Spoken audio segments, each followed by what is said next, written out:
Hey there, this is Natalie, and in Mushoku Tensei Season 2, Part 2, Episode 1, and yes, that is quite the mouthful, we saw Rudeus by the mansion he'll be moving into with his beautiful new bride Sylphiette.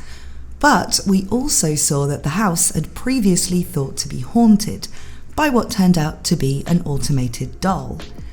Naturally, Zanoba became infatuated with the doll and will be studying it very intently, something which will lead to various useful breakthroughs for himself and Rudeus, as well as other characters like Cliff and Nanahoshi as the story goes on.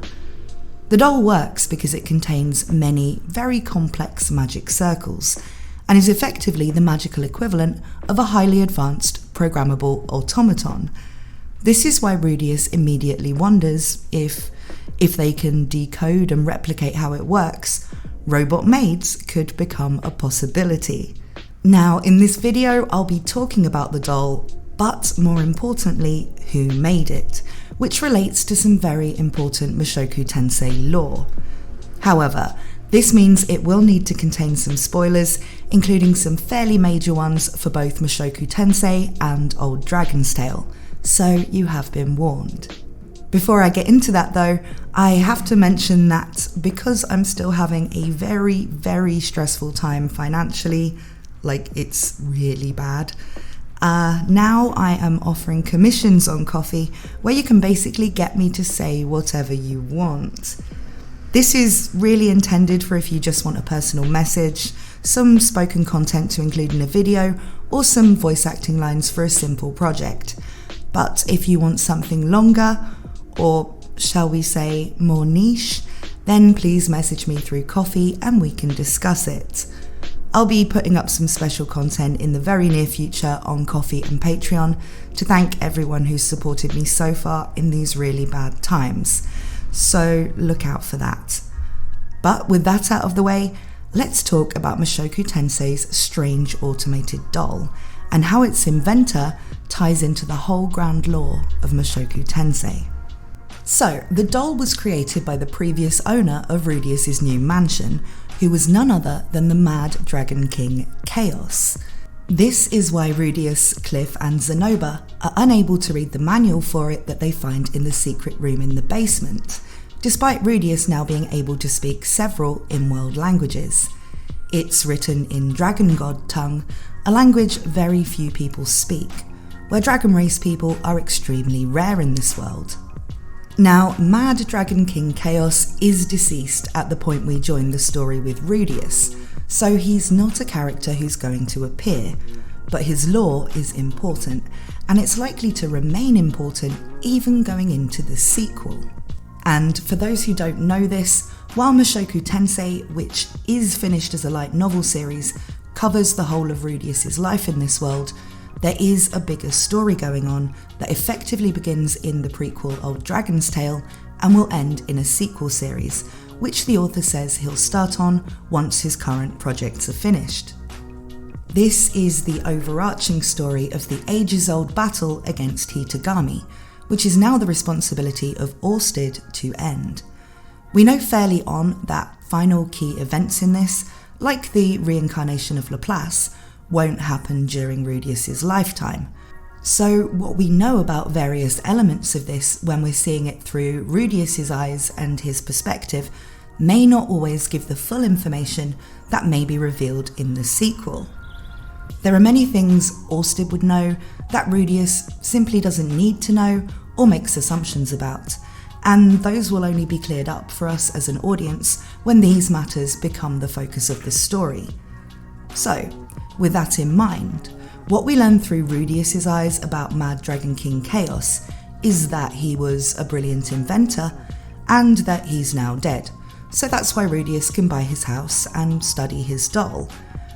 We also know later on that Orsted needs to get what are called the treasures of the 5 dragon generals, in order to complete the mission he's been through countless loops trying to achieve. We know that Chaos held one of these, and so Rudeus tends to reason that the treasures are the life forces of the dragon generals. This leads him to reason that Orsted will eventually need to either kill, or at least be around for, the deaths of Perugius, the Armoured Dragon King, who is generally an ally, and then Laplace when he reincarnates. This is a reasonable assumption for Rudeus to make, and Orsted never tells him otherwise. But when we consider other things from the dragon race lore, it doesn't make a whole lot of sense for what Rudeus believes to be entirely correct. This is because of things we know from Old Dragon's Tale. Now, Old Dragon's Tale was written after Riffigen had completed the web novel version of Mushoku Tensei, so it's not likely that any discrepancies between it and Mushoku Tensei when it comes to the lore are just the result of him changing his mind about some things that he could later correct in the light novel versions. And yet, in Old Dragon's Tale, Mad Dragon King Chaos dies in the dragon world before it ends, and so theoretically couldn't have ever been in the world Rudeus is in, continuing on with his inventing. Now, the easiest and most common explanation, if we assume it is something Riffigen did intentionally, is that Mad Dragon King Chaos is a title, like Dragon God or Armoured Dragon King, and so the Mad Dragon King Chaos, who lived in Rudy's mansion, is perhaps a surviving son of the one in Old Dragon's Tale, or a surviving member of his tribe who is very proficient in the exact same things as him. But that explanation presents its own problems. While Mad Dragon King certainly would be a title, Chaos was always used as his name. While titles can be passed on, even that of Dragon God, people in this setting do have unique names, and it seems that his was Chaos. The other 4 dragon generals were Maxwell, Szilard, Dora, and then originally Crystal, who was murdered, and whose position then went to Laplace. Those were all names. Their titles could be passed on. For instance, Perugius became the Armoured Dragon King, which was the position his mother Dora had had back in the dragon world, but his name is still different from hers. It also did not seem typical for dragon race people to name their children after their fathers, given they had a society where people mated, and then children were raised by the community as equals, rather than in family units. We see that Dora, Perugius' mother, asks Laplace to name her son, and they never consider simply naming him after his father, Crystal, so this just doesn't seem to be the done thing. It makes sense. When everyone lives for tens of thousands of years, having a child carry on their name would be quite meaningless, so everyone having a unique name would simply be better. So to me, I think it seems like an odd choice for the author to have the Mad Dragon King in Rudeus' world still be named Chaos, and have seemingly the same talents and knowledge as Chaos, if he is not, in fact, Chaos, even if he was supposedly a son or whatever. But Chaos definitely died in the battle against the Dragon God in Old Dragon's Tale. It was clear that of the 5 dragon generals, the only survivor was Laplace, who wasn't allowed to take part in the rebellion. He was then charged with protecting Perugius, who was just a kid, and they both made it over to the world Mushoku Tensei is set in before the dragon world fully collapsed. Orsted, the dragon god's son, was sent forward in time in the human world using complex magic, additionally being given the looping condition that causes him to relive the same 200 years over and over until he finally defeats Hitagami, who caused the whole situation. But then there's the matter of the treasures of the 5 dragon generals, the things Rudeus knows Orsted needs to obtain to be able to access the Void World and actually confront Hitagami. The first dragon god, that is Orsted's father, managed to seal Hitagami away there, even in his currently dying state. The treasures of the 5 dragon generals seem to be fragments of his god orb, a thing that all the original gods in the six-faced world had in them that allowed things like travel between worlds. His plan with Orsted was to send him to the future to attempt to get these treasures, access Hitagami, and beat him, no matter how many tries it took. Orsted was just a baby though, so the dragon god couldn't personally explain any of this to him. He needed people he trusted to be there to help Orsted prepare and teach him techniques and knowledge from the dragon world that would otherwise be lost. This was largely entrusted to Laplace, which is why when we see Laplace telling Rostalina his life story in Old Dragon's Tale, he's spent a lot of his life writing down everything important. Everything he does is to help prepare for Orsted's arrival in the world. So, who would the dragon god trust with these 5 treasures? He has Laplace, who survived the battle, Perugius, who can carry a treasure in place of his mother, but then who can carry the treasures of Chaos, Szilard, and Maxwell? Well, my theory is that the treasures enabled these 3 generals to resurrect and to make it over to the Mushoku Tensei world too.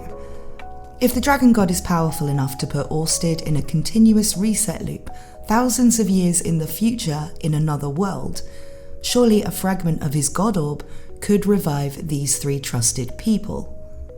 So, if this was the case, the people in possession of the treasures Orsted needs would indeed be Perugius and Laplace, who we know about, and the original Maxwell, Szilard, and of course, Chaos.